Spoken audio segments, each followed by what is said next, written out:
अस्सलाम वालेकुम व्यूअर्स।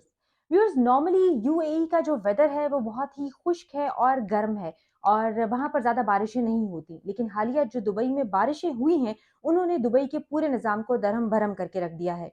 लाखों गाड़ियाँ, घर, स्कूल्स, हॉस्पिटल्स, ऑफिसेज़ पानी में डूबे रहे और दु गवर्नमेंट ऑफ दुबई जो है 5 दिन तक इस पानी को शहर से बाहर निकालने के लिए परेशान रही। व्यूअर्स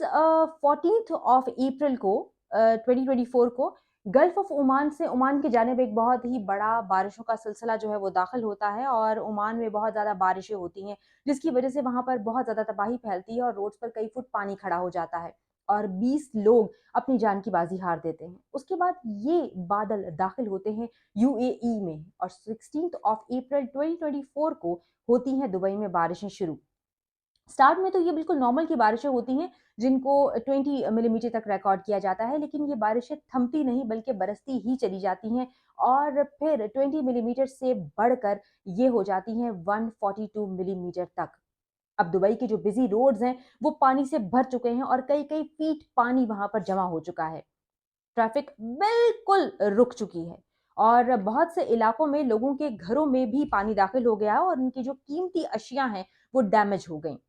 मार्केट्स बंद हो गई और लोगों को शॉर्टेज ऑफ फूड का सामना करना पड़ा। एयरपोर्ट्स पर परवाजें रुक गईं और आने वाली फ्लाइट्स को डाइवर्ट कर दिया गया। स्कूल्स, ऑफिसेज इनको एक गैर मुअय्यना मुद्दत के लिए बंद कर दिया गया। हर तरफ पानी ही पानी और अब इस पानी से किस तरह निपटें ये किसी को भी समझ में नहीं आ रहा। व्यूअर्स एक अंदाजे के मुताबिक 1945 से अब तक यानी कि 2024 तक इन 75 सालों में रिकॉर्ड होने वाली ये सबसे ज्यादा बारिशें हैं। 15th ऑफ अप्रैल 2024 को अबू धाबी एयरपोर्ट से एयरक्राफ्ट N6151A रजिस्ट्रेशन वाला नंबर वाला जो एक एयरक्राफ्ट है वो परवाज भरता भरता है और वो सीधा जो यूएई का ईस्ट कोस्ट है वहां पर जो पहाड़ है वहां पर जाता है और गोल गोल चक्कर काटता है। उसके बाद वहां से वो शारजा की जानिब जाता है और शारजा के ईस्ट में भी यही एक्टिविटी परफॉर्म करता है और फिर वो वहां से दुबई की जानिब जाता है और वहां जाकर भी गोल गोल चक्कर काटता है और उसके बाद वहां से तकरीबन शाम 5:30 पर ये एयरक्राफ्ट वापस अबू धाबी एयरपोर्ट पर आ जाता है। और जो यूएई के नेशनल सेंटर ऑफ मेट्रोलॉजी के डेप्यूटी डायरेक्टर हैं उनका कहना है कि उस दिन जो एयर सीडिंग का एयरक्राफ्ट है उसने परवाज जरूर भरी थी, लेकिन कोई भी एयर सीडिंग की जो एक्टिविटी है वो उस दिन परफॉर्म नहीं की गई थी। व्यूअर्स अब सवाल ये पैदा होता है कि ये एयर सीडिंग है क्या। व्यूअर्स एयर सीडिंग की एक्टिविटी दुबई में 1990 से की जा रही है और ये वहां पर मौजूद जो वाटर शॉर्टेज है उससे निपटने के लिए की जाती रही। व्यूअर्स इस एयर सीडिंग में नॉर्मली क्या होता है, इसमें आसमान पर जब ऐसे बादल नजर आते हैं जो बन रहे होते हैं तो उन पर एक पार्टिकल स्प्रे किया जाता है और ये जो पार्टिकल स्प्रे होता है बेसिकली इस पे ये नमक यानी कि सॉल्ट होता है या फिर सिल्वर आयोडाइड होता है और जब ये स्प्रे उनमें किया जाता है तो ये स्प्रे हवा में मौजूद मॉइस्चर के साथ कॉन्टैक्ट करता है और इस कॉन्टैक्ट से जो वेपर्स होते हैं वो आइस क्रिस्टल्स की शक्ल इख्तियार कर लेते हैं। अब भारी होने की वजह से वो नीचे की जानिब बढ़ते हैं, लेकिन जैसे ही वो नीचे बढ़ते हैं तो टेम्परेचर एकदम बढ़ जाता है और ये आइस क्रिस्टल्स पिघल जाते हैं और पिघल कर ये ड्रॉपलेट्स बन जाते हैं और इस तरह से जो है एयर सीडिंग के थ्रू बारिश होती है। व्यूअर्स अब सवाल ये पैदा होता है कि दुबई में जो इतनी शदीद बारिशें हुई हैं और इतनी जो तबाही फैली है, क्या ये एयर सीडिंग की वजह से फैली है? तो इसका जवाब है नहीं। माहिरीन का कहना है कि एयर सीडिंग से बारिश को करवाया जा सकता है, लेकिन इतनी ज्यादा बारिश नहीं होती कि वो फ्लड की शक्ल इख्तियार कर ले और एयर सीडिंग से ना ही बारिश को पैदा किया जा सकता है, बल्कि बारिश हवा में ऑलरेडी मौजूद होती है और उसको सिर्फ और सिर्फ बरसाया जाता है। अब अगर हम गौर करें कि वीडियो के स्टार्ट में मैंने आपसे ये बात की थी कि 15th ऑफ अप्रैल को एक एयरक्राफ्ट ने परवाज जो है वो भरी थी और अगर हम देखें तो मैंने ओमान का नाम कहीं नहीं लिया था, बल्कि मैंने कहा था कि ये जो परवाज भरी थी ये सिर्फ यूएई के रीजन के अंदर ही भरी गई थी। और जबकि जो बादलों का सिलसिला है ये भी मैंने वीडियो के स्टार्ट में बताया कि ये ओमान से यूएई में दाखिल हुआ था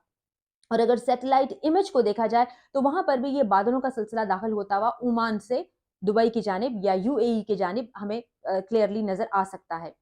व्यूअर्स माहिरीन कहते हैं कि जो जिस किस्म की ये बारिश हुई है ये एयर सीडिंग की वजह से नहीं हुई बल्कि ये क्लाइमेट चेंजेस की वजह से हुई है और ये जो क्लाइमेट चेंजेस हैं इसके जो रीजंस हैं वो हैं एग्रीकल्चरल प्रोसेस, इंडस्ट्रियल प्रोसेस और शॉर्टेज ऑफ फॉरेस्ट और जंगलात जो हैं उनकी कटाई हो जाना और उनका ना होना, उनके खात्मे की वजह से जो ये क्लाइमेट चेंजेस हैं ये आ रहे हैं और आने वाले वक्त में ये और भी आ सकते हैं। और इनमें सिर्फ और सिर्फ यूएई ही नहीं बल्कि पूरी दुनिया को इनसे खतरा है। अब ये बारिश जो है ये फ्लड की शक्ल क्यों इख्तियार कर गई? व्यूअर्स कहते हैं कि अगर यही बारिश किसी ऐसे इलाके में होती जहां पर ऑलरेडी बारिशें होती रहती हैं तो शायद ऐसी सूरत हाल ना होती और ऐसी तबाही ना फैलती। दुबई और ओमान कुछ ऐसी कंट्रीज हैं जहां पर नॉर्मली बारिश बहुत कम होती है और वहां पर इस बारिश के पानी की जो ड्रेनिंग का सिस्टम है वो भी कोई प्रॉपरली मौजूद नहीं है। अगर ऐसे इलाके में यही बारिशें ऐसे इलाके में होती जहां पर नॉर्मली होती रहती हैं क्योंकि वहां पर प्रॉपर ड्रेनिंग सिस्टम है तो वो पानी सारा बह जाता। लेकिन दुबई और ओमान में ऐसा कोई सिस्टम मौजूद नहीं है जिसकी वजह से पानी जो है वो स्टक हो गया। अब ये जो पानी है जब ये स्टक हुआ तो इसने वहाँ जो सीवरेज लाइन्स हैं उनमें मौजूद जो कचरा है उनको भी साथ में बहाया और उनको साथ में बहाने से ये जो भी शॉर्ट एरिया की सीवरेज लाइन थी वहां पर जाकर ये स्टक हो गया और उसको ब्लॉक कर दिया। अब ऐसी सिचुएशन में जो रियल ब्लॉकेज एरिया होता है उसको आइडेंटिफाई करना बहुत ही प्रॉब्लमैटिक हो जाता है और बहुत ज़्यादा मुश्किल हो जाता है। व्यूअर्स आपको एक मज़े की बात बताएं कि दुबई के अभी भी बहुत से ऐसे एरियाज़ हैं जहाँ पर सीवरेज कनेक्शन नहीं दिया गया। अगर हम बुर्ज खलीफा की बात करें तो वहाँ पर भी ऐसा कोई भी सीवरेज का कनेक्शन जो है वो नहीं है बल्कि वहाँ पे सेप्टिक टैंक्स हैं जहाँ पर ये सारा कचरा और ये चीज़ें जमा की जाती हैं और डंपर्स की मदद से उनको सिटी से बाहर फेंका जाता है। व्यूअर्स याद रहे कि जो दुबई है ये रेत पर बना है क्योंकि आपको पता है कि ये एक डेजर्ट है और इस डेजर्ट में रेत मौजूद है और रेत के अंदर एक क्वालिटी होती है कि वो पानी को एब्जॉर्ब कर लेता है। लेकिन क्योंकि पूरी की पूरी और बड़ी-बड़ी इमारतें दुबई में बनाई गई हैं और इस रेत में कंक्रीट को मिक्स किया गया है, जब रेत के अंदर कंक्रीट को मिक्स किया जाता है तो इसकी जो एब्जॉर्प्शन की वाटर एब्जॉर्प्शन की जो क्वालिटी है वो कदरे कम हो जाती है। ये भी एक बहुत बड़ी वजह है वहाँ पर पानी के खड़े होने की। बहरहाल लेटेस्ट टेक्नोलॉजी को इस्तेमाल करते हुए वहाँ से पानी को निकाल दिया गया है और बहुत से इलाके ऐसे हैं जहाँ पर अब बिल्कुल भी पानी मौजूद नहीं है। और दुबई के जो रूलर हैं मोहम्मद बिन राशिद उन्होंने 80 बिलियन दिरहम्स का एक जो है वो फंड दुबई के लिए दिया है ताकि अब मज़ीद जो ड्रेनेज का सिस्टम है वहाँ पर उसको एडवांस किया जा सके। अगर आपको ये वीडियो अच्छी लगी है तो उसको अपने दोस्तों के साथ लाइक, शेयर एंड सब्सक्राइब करना मत भूलिएगा। आपसे मुलाकात होगी अब अगली वीडियो में, तब तक के लिए अल्लाह हाफ़िज़।